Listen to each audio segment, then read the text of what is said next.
Welcome to Killer Women with your host, bestselling author Danielle Girard. And now, Danielle's next killer woman.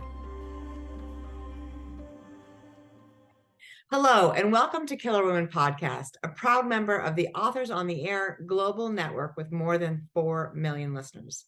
I am your host, suspense author Danielle Girard, and my guest today is Jeneva Rose.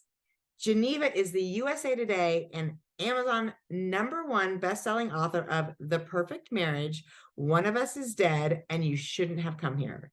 Her work has been translated into more than a dozen languages and optioned for film and television. Originally from Wisconsin, she lives in Chicago with her husband, Drew, and her English bulldog, Winston. When she's not writing, you can find her on TikTok. Welcome, Jeneva. Thank you for having me. I was like, oh, that's my bio. That is your bio. That is the bio that you gave me, and I think I read it. So there we go. So Jeneva, we are here at where the heck are we're Readers Take Denver. Yep. And it's only 11 o'clock. We've already had a mimosa. I did not. Oh, right. Only I had Drew and I had mimosas because Geneva's so naturally charming, but I needed a little help. So okay, so you have a book coming out. Well, by the time people are watching this, that book will be out for 2 days. So tell us, we don't have a copy of the book because Jeneva gave them all away. I'm trash. There's so many people here who couldn't wait to get their hands on one, but this is Jeneva Rose's You Shouldn't Have Come Here, and I got an early look at it, and it is so freaking fun. So tell us about You Shouldn't Have Come Here. Okay, so You Shouldn't Have Come Here is about a woman who books an Airbnb on a ranch in Wyoming. And when she gets there, she's pleased to find that the host is a handsome man by the name of Calvin Wells, but she's not too pleased that there's no Wi-Fi, there's no cell phone service, and there's a sheriff sniffing around because a previous guest went missing. But despite all of that, the two fall for one another. However, as her departure date nears, things change for the worse because she believes his infatuation has turned to obsession and he might not let her leave. But he thinks that she's hiding something from him, including her reason for staying at the ranch to begin with. So it's a cautionary tale of what can go wrong when you open up your home and your heart to a total stranger. And Wyoming in general. Yeah. I mean, you picked Wyoming. I thought that was I drove through Wyoming yesterday on the way from Montana. And let me tell you, there's a lot of creepy spots. I'm obsessed with Wyoming now. Along the way. Well, you could just drive north like 4 hours and you would get right there. So, okay, tell us the inspiration. Like, how did it, and in general, like, because I think you just wrote like 6 books in. I did not. It was 3. Okay, well, 3 books in like 6 months. Yeah, it was a lot. But the inspiration for this one, well, my husband Drew and I have stayed at Airbnbs throughout the US and in Europe. And we were rented rooms, like, so the person living there is staying with you, which is something to get used to. And so I've always thought, like, we've had some weird things, but generally it's like always a good experience. But then I was like, what if it wasn't? What if we had ill intentions or the host did? Because you think it's like, it's business, it's like a hotel, but it's not. You're in someone's home. So that's where it came from. Yeah, it's a cautionary tale about opening up your home. I'm not sure I would do that. I don't think I could. Yeah, me neither. I'd be like, unless I had nanny cams everywhere, and which is probably against the rules of Airbnb. I guess you can in non-private areas, but when I would find them, because they didn't disclose it, I'd be like, that's weird. They should have told me. Because what if I was picking my nose or something? Exactly. That's embarrassing. That's embarrassing. And what if they put that like on TikTok to your 700,000 followers, Jeneva? Tell us about TikTok, because people who are over your age, which is everybody, because you're 17, right? I'm 17. 17, just that's like right. Josie Grissy. Yeah, just like we were talking about the movie, one of Geneva's favorites, Never Been Kissed, about being 17, Drew Barrymore. And I have to watch it again because now there's mixed emotions on this because Jeneva loves it and Drew thinks it's creepy. It's a little creepy, but I still love it. I don't care. Okay, fair enough. I mean, 17-year-old girl, teacher, sort of some warning bells there, but I'm getting distracted. TikTok. Yes. You are a fucking TikTok. Ooh, pardon my French. Phenomenal. Are we allowed to cuss on here? Yeah, we can cuss. We'll just be like, warning, I have cussed before, so I think we're safe. Okay. No, nobody under the age of, when do you learn to cuss? Like 12? Nobody under the age of 12 should be listening to this. Are they? Probably not. Probably not. I think we're safe. Oh, so about TikTok. What do you want to know? I just want to know, like, how did that start? I love what you did for The Perfect Marriage. That was sort of that was where your TikTok following really took off. Yes. But just like, I don't know, tell us how you do it, why you do it, how much you love it. I love TikTok. I worked in social media for a decade before becoming an author. Well, I actually was working in social media while I was writing. I finally stopped in like March of 2021. But I saw TikTok for what it was. And I know at the time everyone was like, it's just teens dancing on there. And it wasn't. So I jumped on there very early. I was an early adopter, as they say, for technology. Yes. And I saw like people were interested in like finding new things, especially it really blew up during COVID and everyone wanted entertainment. They wanted something because a lot of stuff wasn't coming out. Obviously, like Hollywood shut down. There's no new movies except for Tiger King. And you can't go anywhere. You couldn't go anywhere. And I saw, that's why, I mean, at first I was just a watcher of TikTok. So I scrolled for days. I loved it so much. That's what my kids do. They just scroll for days. And I'm like, what are you doing? TikTok, TikTok, TikTok. It knows you so well. It's that algorithm. It works. So I saw like there was opportunity there and a very dedicated like audience on TikTok. And then Book Talk started. And it was around the time that was actually Book Talk started when I was on there. And I started some Book Talk trends, like the pretending the story is your own. That was their brilliant ploy with The Perfect Marriage and tell us the premise of The Perfect Marriage and how you sort of play that out. The premise of The Perfect Marriage is a defense attorney defends her husband when he's accused of murdering his mistress. So it was like text over the screen. I'm just sitting there, very easy to make. And at the end, I hold up my book and I'm like, that's actually the plot of my book. So if you want to find out what happens, you have to read it. But there was a little mix up because it got like 5 million views in like 2 days, where some people did not watch the last 3 seconds of the 37-second video. And then they thought it was my real story. And then all of a sudden I was getting comments on my videos that Drew was in. And they were like, oh my God, is he out on bail? Are you still with him? And I was like, wait, what?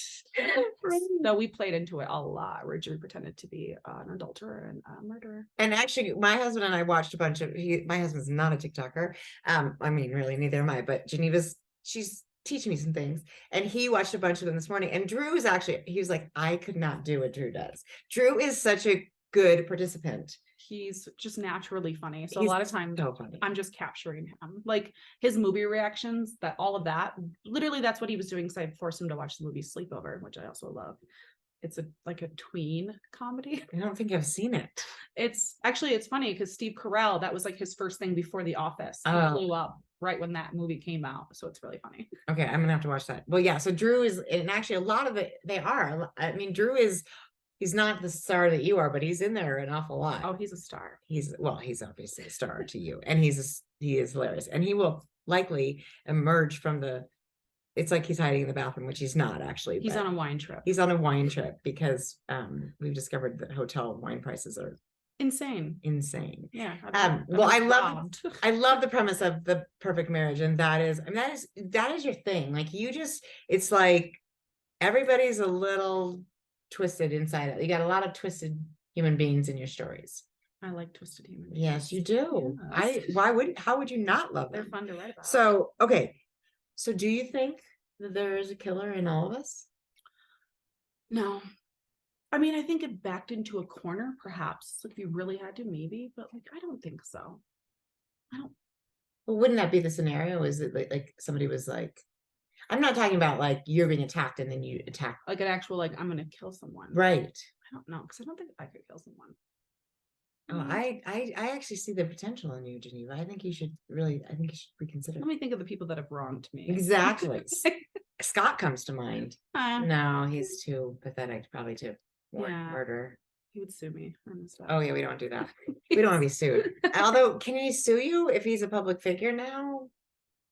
I don't know. We don't want to. We're not attorneys. There are no attorneys in this room right now, so we don't want to. So tell our listeners who Scott is. Scott is a disgruntled reader. And some people thought he was fake. I was showing photos of him last night because I was like, he's very real. He's a disgruntled reader that emailed me on the eve of Christmas Eve, most sacred of days, the eve of Christmas Eve.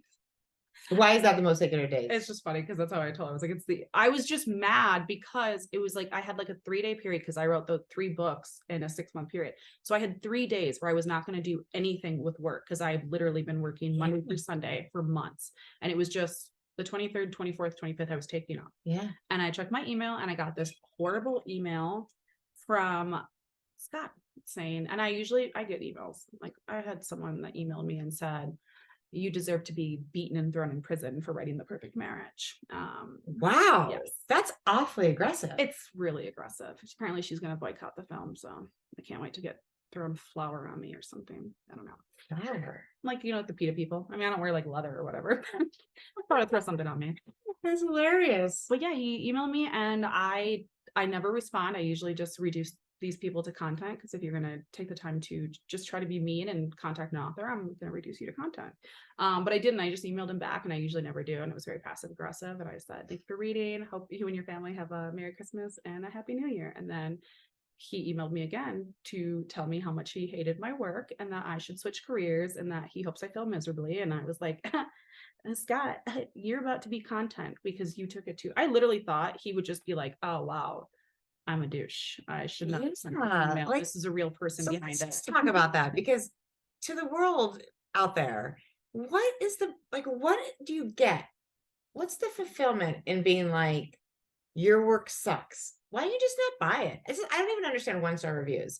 It's like, this is somebody who spent a lot of time and energy doing something that like literally you do it and you don't even know whether you're going to get paid for it when you do it. Most of us, like when you're in the beginning of a contract, or you don't know how well it's going to be received. So it's a freaking gamble to be in this business anyway. Why not just be like, well, I didn't like it, walk away?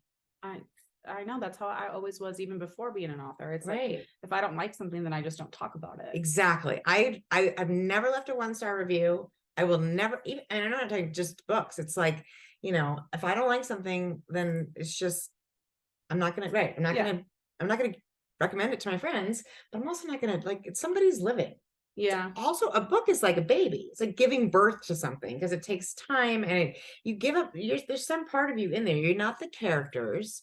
Yeah. I mean, don't get that. People get that confused too. They do. Which one are you? And I'm like, none of them. They're all crazy. Yeah. I'm crazy, but in a different way. Yeah. I'm like, I'm not these people. But yeah, that was my issue with Sky. He could have left his 1-star review. That would have been fine. You're more than welcome to leave reviews. It was, why would you want to contact me to tell me this? Yeah. And 6 times he kept coming back.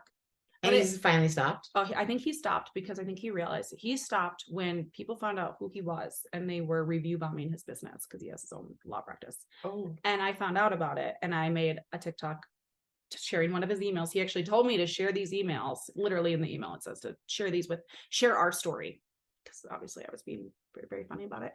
And then I did tell people, please do not review bomb that, because I believe in good trolling. So you're never defensive, you never insult, and you kind of just self-deprecate and agree with them. And hey, the wine's here. Oh, good. Drew, we've already talked about you, and we're just currently talking about Scott. She got a lot of props. So say hello to our guest. This is Drew Rose. Drew is Drew Rose. Drew is Geneva's husband, and not the other way around. Although she's, there's a joke about that too. You got to follow Jeneva on TikTok to get all the inside scoops. And now we're going to hear the plastic unrattle as he puts the wine in the fridge. I can be brief. As long as there's wine, we're super excited. Okay. Tell our listeners how you plot a story. Are you a pantser? Are you a plotter? I'm both. So I think I don't know. I think I come about like the whole writing thing differently than a lot of authors, because I will not write a story until I can summarize it in like 1 to 2 sentences. So it has that hook. I'm very commercial in that sense. I try to look at it from like a marketing perspective right from the beginning. And so I write those 2 sentences to summarize it. And then I write basically the back marketing copy. And that kind of guides the story, that I know basically what the stakes are, what the characters are. And from there, I do my character sketches and my setting sketches. And then I will do an outline. Sometimes it's outlining the entire book. Sometimes it's half the book. Sometimes it's bare bones. Sometimes it's just very detailed. It depends on the story. And that's how I can write a first draft so quickly, because I come at it with all that research. And so I'm not sitting there and be like, what's this character's name or whatever? What do they look like? It's all described for me.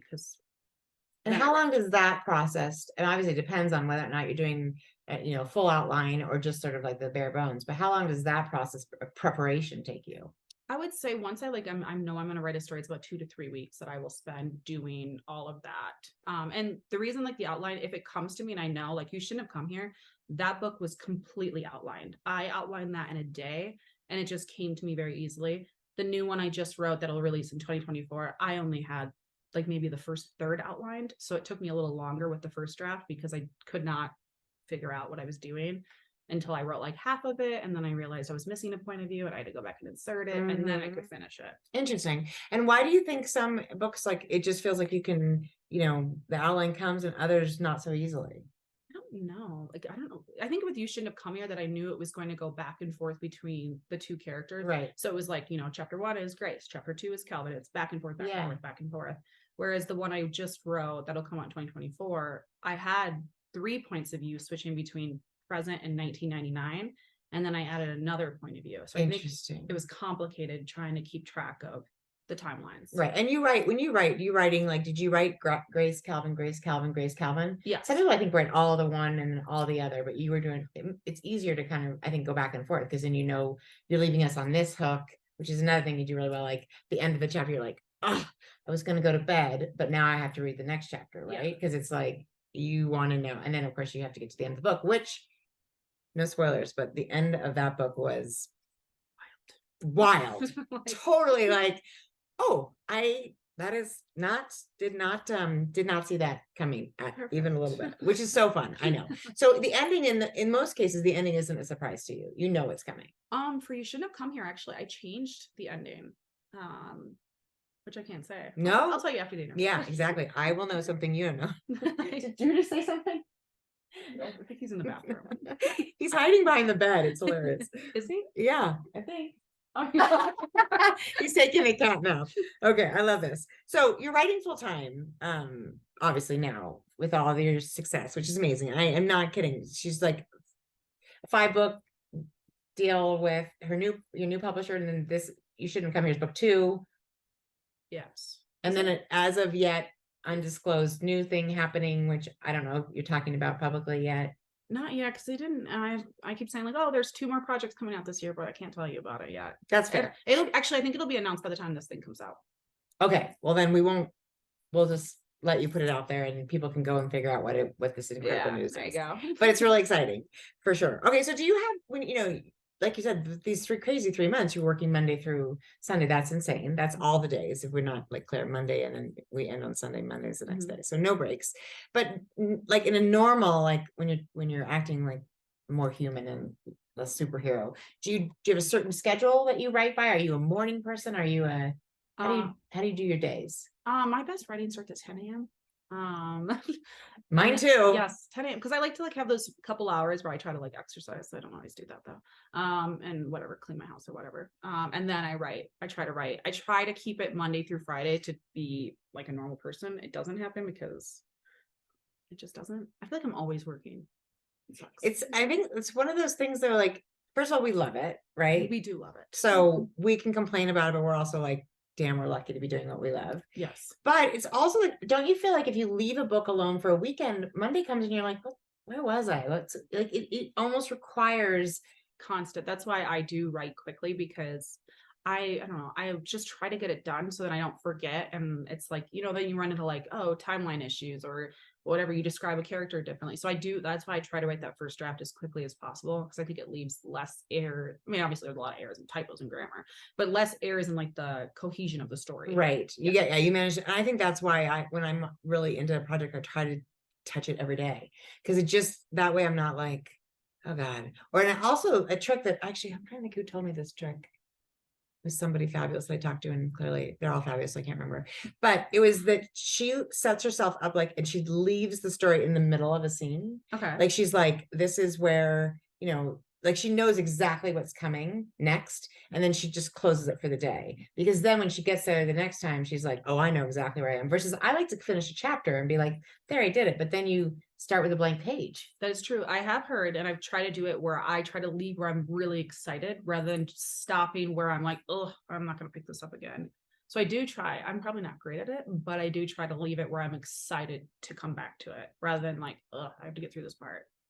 Yeah, I think that's exactly right. And I think that it's really smart it's like, we need the momentum too. It's almost like, exactly where the reader's going to be like, oh boy. And then you're like, that's where it's also oh boy for us, because we're discovering it kind of in our own way as we write it. Yeah. So that is, okay. I want to talk about the phenomenon of the perfect marriage, because that was, and I think for aspiring authors, that was a book that you sold to a smaller press. There was no money involved. Okay. So you gave to, but I mean, that book, it has like 90,000 something ridiculous, right? Reviews on Amazon. Mm-hmm. I mean, so tell us, I mean, we already heard the TikTok part of that, but it's like an Amazon charts bestseller every week. Yeah, I'm surprised it's still there. Yes, it is. It's amazing. So, what's the lesson? Are you glad you put it out, even though there's been some difficulties? Are you glad you did it that way because of what's happened since?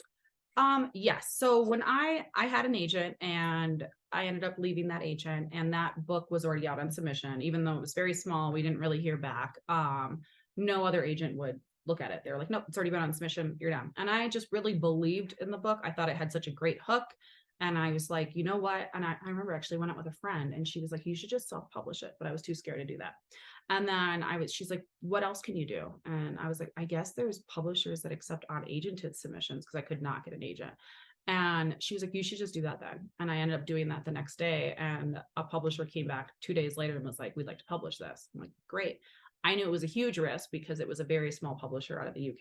They don't really do any marketing or anything. And I knew it was a risk because it could pigeonhole me if it did not sell, because as you know, then if you go try to sell a book and you've already published, they want to know your sales figures, and they might not offer, or they might try to put you under a different name if your last book didn't do well. So I knew it was a huge risk, but because I worked in social media for 10 years and I know how to market, I was like, if I can just be able to explain it to readers and tell them what it's about, I think people would be interested. So it was a huge risk. I'm glad I did it the way I did, because I really feel very proud of what I've done. I know some people are like, your book sucks. That's fine.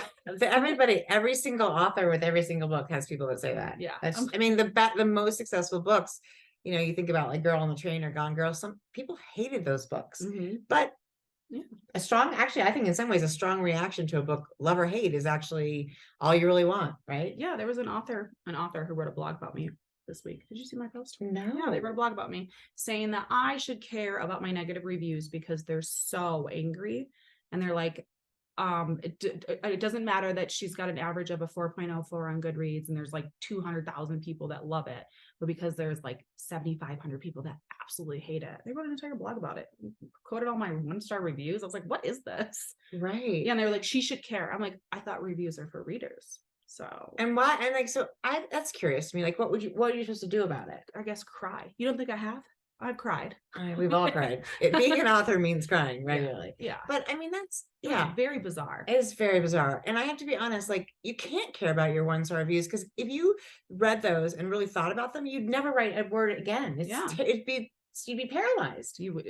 Yep. Mine are very, very angry. And then you also self-published a second book, which is not a thriller. It's a romance, right? Women's fiction. Yeah. Women's fiction. It was because, well, when I got the One of Us is Dead book deal, and then we submitted The Girl I Was, which is women's fiction, but all of publishing was like, she's known for thrillers. That was literally all the rejections. She's known for thrillers. She can't publish this. So then I took a page out of Colleen Hoover's book, and I was like, she can write in different genres. So can I. Yeah. And I ended up self-publishing that book. And I didn't care if that book was whatever, got a lot of readers or whatever. It's doing very well. It was more so because that was a book I wrote. That was the first book I ever wrote. And I wrote it to deal with my own grief of losing my mother. Yeah. And so I get a lot of very sweet messages from readers that they feel like this has healed their heart. Yeah. And I was like, that was the only reason I wanted it out there, was because I felt it helped me writing it. And I felt like it would help readers if they did experience that type of loss reading it. Right. So that was just like one that was just close to my heart.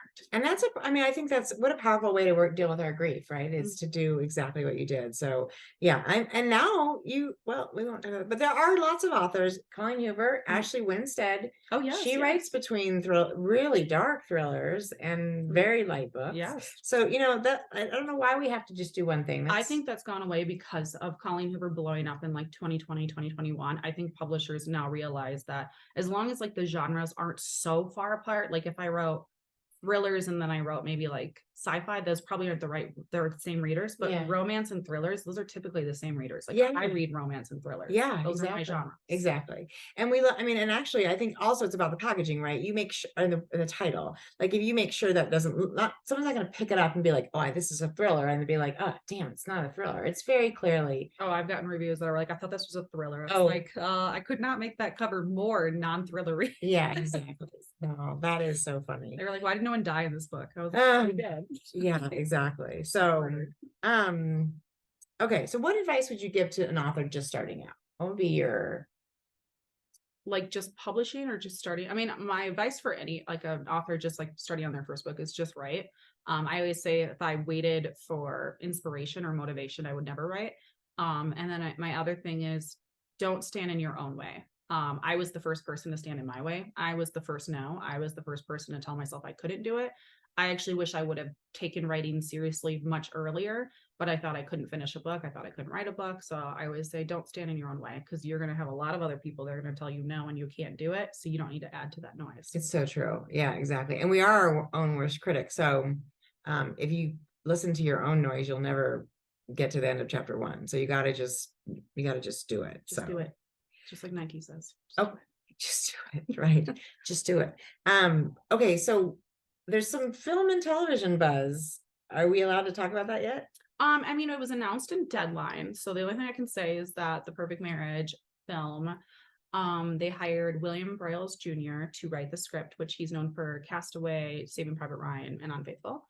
And then they hired Seagal Alvin, who did Losing Alice on Apple TV Plus, highly recommend, fantastic, to direct. And then the production company is Picture Perfect Federation, and they won Best Picture at the Oscars last year for Coda. Fantastic movie. Oh, so good. Yeah, I really like that. So this is probably gonna be one where the book or the movie is better than the book. No, so, yes. I'm sure not. We don't know who's attached to it though. No, I don't know. I know they're in conversation, but they probably won't tell me because I spill the beans. Yeah, because you're like, right. You're like, I want to tell I would want to tell everybody. I would be like, oh my God, you're not going to believe who's going to be in my book. And when do we get to all go to Hollywood and just like watch them film? I don't know. That's going to be really fun. Did you notice I just invited myself, Geneva? I'm like, carpet. I'm going to be like, oh, exactly. Yeah, you're going to see me get flour thrown on myself from Patty. Oh God. No, we're not going to talk about Patty. She's going to throw me in prison. Is it Patty or Sue? There's 2 of them. They were very mean to me. God, I tell you, people, I think we need to block your 1-star reviews from you. No, these aren't even reviews. These are people that personally email them. I ain't seeking these out. They're emailing me. That's so weird. Please don't do that, people. Please don't do that. Okay. I don't do it because I use it for content. Right. Then there you go. Then she's got you. You're just kidding. Don't, because sometimes it hurts my feelings. Of course it does. What do you think? We're not human? This is insane. Can you imagine if someone walked up to, like, you're working at Target and somebody's like, you do a terrible job. Actually, I was speaking to another author because they turned off, like, no one can mention them because they were bullied. Because they just said, please don't tag me in your 1-star review. And then all of a sudden everyone was jumping on her. And so she ended up like closing up everything. Yeah. And like her emails go to her agent rather than her. And she was like, it's the equivalent of literally going to a restaurant and demanding you speak to the chef to tell him that you hate his food. Yeah. If you wouldn't do that, you would talk to your server, you would talk to a manager, or you would leave a review on Google or Yelp. Yeah, exactly. It's very bizarre. Okay, so tell us what is coming up next. Do you know the title for next year's book? I do, but I'm holding it close to my heart. Okay. I'll tell you after. That's right. I'm going to know. You have to be careful because when I talked a little bit about writing a sequel to The Perfect Marriage and I shared the title, someone put it up on Amazon and it was attached to my author account. It took me like 2 weeks to get it down. And it was on Kindle Unlimited. And I didn't even know about it, but people were like, oh, Geneva released the sequel to The Perfect Marriage. And I was like, no, I didn't. What are you talking about? How did they get it attached to your account? Amazon has no idea. They don't understand how it was attached to my author account because it was on my sales ranking page, yeah. And I was like, what is this? And it looked like it was written with Chat GPT. It was like 61 pages and they claimed it was the sequel. And so people paid for it. Yeah, people were literally, it was doing well on Kindle Unlimited, but it was weird because it wasn't linked to my actual payment account. It was only linked to my author. It was super weird. Somebody else was getting paid for it. Yeah.